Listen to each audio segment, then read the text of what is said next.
Hi and hello there, Sagittarius. Welcome new subscribers at returning tambayers. Thank you sa inyong walang sawang love and support for me.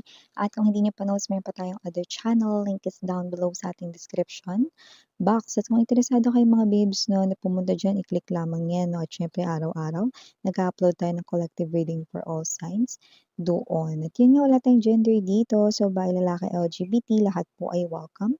Pwede rin pong i-switch ang mga roles dahil possible talaga magkapalit-palit yan kasi general reading ito.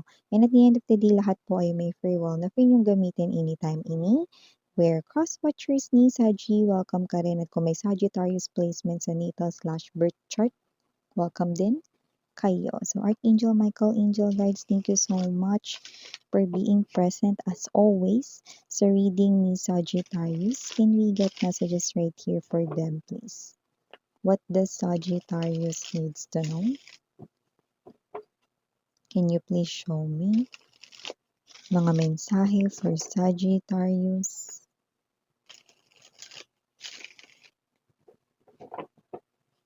Okay, so let's go ahead and check these messages right here para sa'yo, Saji. So you do have here the energy of Ace of Cups,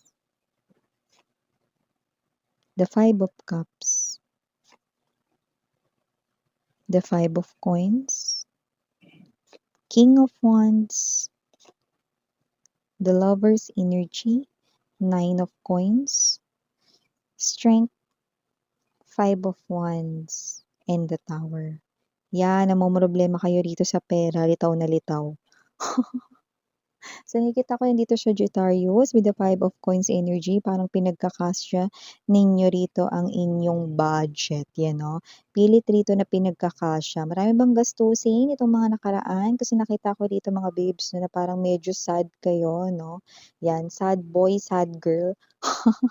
Ang peg ninyo when it comes to money. Parang dumaan lang sa inyong palad ang pera. Yung parang pag may sahod kayo, dadaan lang sa palad ninyo tapos mapupunta na 'no, sa pag-divide-divide ng mga gastusin. So, mga bayarin ganyan 'no, lalo na 'no, due date 'yan, yung iba mukhang lumampas na rito 'no, ang inyo ritong due date, 'di ba? So, meron kayo ritong kailangang bayaran, maaaring meron din ditong hinuhulugan, baka cellphone 'yan or furnitures 'yan 'no. Sa Bombay man 'yan mga babes 'no, or sa bangko or sa kahit saan. So, nakita natin dito with the Nine of Pentacles energy, okay, hang in there. Kasi nakikita ko rito may perang parating. Oh, miss yan. Baka naman dadaan lang din yan sa palad ko, yan no. Well, nakikita ko rito na merong sosobra. Yan. So, may matatabi ka pa rin, no. At magiging ganun ng ganun, no, kada buwan ang setup mo. Whether you are working here in a company or whether you have here business, okay, kung ang situation mo is parang halos wala nang natira sa'yo, no. Pero dito, sa mga darating na mga buwan, may changes pero medyo maliit lang 'yan pero at least 'no, masi-save kayo diyan 'no. Kasi nakikita ko rito 'no, na merong matitira at may maitatabi na kayo, 'yan 'no. Kasi dito parang nasasaid, eh, 'no, to the point na parang barya na lang natitira, 50 na lang, etneb na lang, 'yan. So, magbabago na 'yan 'no, maaaring makapagtabi na kayo ng ₱100, 'yan, oh.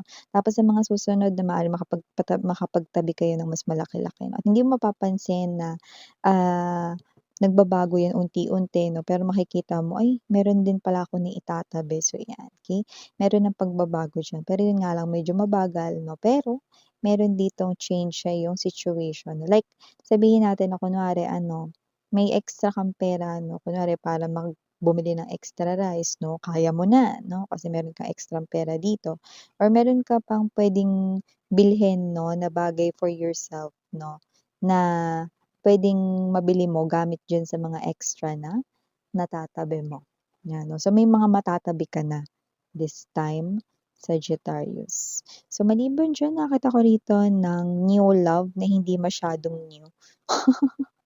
Bakit Miss Sen?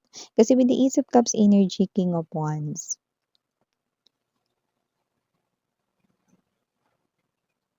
Kilala mo na 'to, 'yan 'no, puwedeng kasama mo siya sa trabaho at posibleng mataas yung rank niya sa'yo. Pero kung hindi ito rank, puwedeng nauna siya diyan, okey, na magtrabaho sa kumpanya na 'yan kaysa sa'yo. Might be clue yun, no? So nakita ko dito that this person here will express ang kanyang feelings for you at yung iba nauna na nga, puwedeng nagsimula na 'no, maaaring nag-ask na ito ng permission sa inyo 'no, kung puwede ba kayo rito naligawan or whatever, wala tayong gender dito, pero nagtanong na siya rito mga babes 'no, kung 'yan 'no, puwede ba niyang i-express ang kanyang emotions and feelings for you, 'yan 'no. Pero yung iba, puwedeng ito ay new connection 'no, kailan lang. Kasi possible na ikaw yung bago lang diyan, na may gano'ng klase ng energy sa pinagtatrabahuhan na 'yan or bago mo lang 'tong nakilala, 'yan. Yung iba kasi malakas yung energy not so new, kasi mukhang nakita ko rito na matagal na siya ritong nasa life mo 'no. Doesn't have to be na masyado siyang busy, pero nakita ko rito na parang meron meron siya rito mga bagay na posibleng inaasikaso, 'no? Pero hindi yun to the point na super busy sa work 'no, na 'pag naging kayo is mawawalan siya ng oras sa'yo, mane-neglect ka niya, hindi naman gano'n, 'no? May energy lang siya rito na parang meron siyang mga inasikaso nitong mga nakaraan, okey?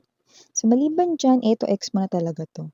Five of Cups, Five of Coins right in here. This person here is someone 'no, na posible na this person here is gising na siya, 'no, dito sa kanyang mga pinaggagawa sa buhay, you know. Maaaring ilang kape na alam mo yung energy niya parang ilang kape na 'no, yung nainom niya umaga pa lang. Parang nakalimang itim na kape na siya 'no, umaga pa lang or espresso, mga gano'n 'no. Gising na siya rito 'no, na ano, na wala na siyang babalikan sa'yo. Malinaw mong pinapahayag 'yun with the Five of Coins energy, manigas siya diyan, 'yan. Kaya kung sino man 'tong energy na 'to 'no, this person here is someone na parang, alam mo 'yung parang ano, naka-restraining order siya. Parang hindi siya puwedeng lumapit sa'yo 'no, kasi 'pag lumapit siya sa'yo mga babes, bukod sa matatalsikan siya ng laway 'pag sumigaw ka 'no, wala na rin siya rito 'no, na puwang sa iyong life, 'yan 'no. So, parang medyo takot rin siya rito na mabulyawan mo 'no, pero gayunpaman 'no, nagsisisi siya rito sa kung ano man ang kaniyang nagawa. Pero it's too late na, masyado na siyang late 'no, para makabalik dito sa inyo. So, with the Lovers card energy, Nine of Pentacles, meron tayong mga energies lalo na kung ikaw ay single, Sagittarian. Nakakita tayo rito 'no, ng new love para sa'yo at ito ay dalawa. So, maaaring meron ka ditong options when it comes to love 'no. I'm picking up a sign na posibleng isa sa kanila is posibleng galing sa other country or pinanganak 'no, with a different race, 'yan. So, parang may energy rito na may differences kayo, puwedeng sa color ng skin at puwedeng sa physical appearance mismo 'no. Puwedeng in short or in other words 'no, maaaring may foreign blood, okey. Maaari rin na pagdating sa skin, maaaring dark yung skin niya 'no or mas darker sa'yo, okey, sa skin complexion, 'yan. So, just take how this resonates. Sa iba naman, puwedeng pareho lang naman kayo 'no, pero maaaring ibang culture lang yung kinalakihan niya. Ibang beliefs, ibang traditions 'no, ibang paniniwala, 'yan. So, maliban diyan Saji, nakakita rin tayo ng energy rito ha, na posibleng meron dito na mag-away kayo ng friend mo at yang friend mo, dalawa na nga lang kayo rito, nag-away pa kayo. So, puwedeng ito yung lagi mong kasama kumain sa school dati or baka naman may student pa dito, ito yung kasama mo lagi kumain. Lunchtime, merienda, recess, 'yan. Yung iba naman puwedeng katrabaho niyo 'to, kayo na lang yung laging magkasama dito, nag-away kayo. So, nakita ko magbabati din naman daw kayo. With the strength card energy. Kasi nakita ko dito na matagal na yung pinagsamahan ninyo ng friend mo na 'yan. So, kung ano man yung pinag-awayan ninyo 'no, 'yan ay bagay na nakikita ko na hindi makakasira ng friendship ninyo. So, parang feeling ninyo FO na or friendship over na kayo rito, pero maayos ito ng kusa because a universe will allow this friendship na magpatuloy. 'Yan, okey. Parang maayos ito ng natural lang, 'yan 'no. In other words, nakukuha ko na mababaw lang din naman kayo at itong friend ninyo na 'to 'no, parang, nakikita ko na mag-iintayan kayo rito na magkibuan kung sinong mauuna. Kumbaga parang nag-away man kayo ngayon, parang gusto niyo na mag-usap bukas, excited na kayo magkuwentuhan, gano'ng energy. Okay, so nakikita ko na natural lang itong mafi-fix or maaayos, Saji. Okay? So, meron ditong energy, mga babes, no, na posibleng makapanaginip kayo rito ng parang sakuna. Okay? Ano man yan? Lindol, sunog, no? Ano pa? Kahit na anong uri dito ng sakuna, huwag mag-alala, hindi ito literal na sakuna na mangyayari rito, no, sa inyong life, okay? Yun ay isa pa nga ritong magandang sign or magandang senyales, no?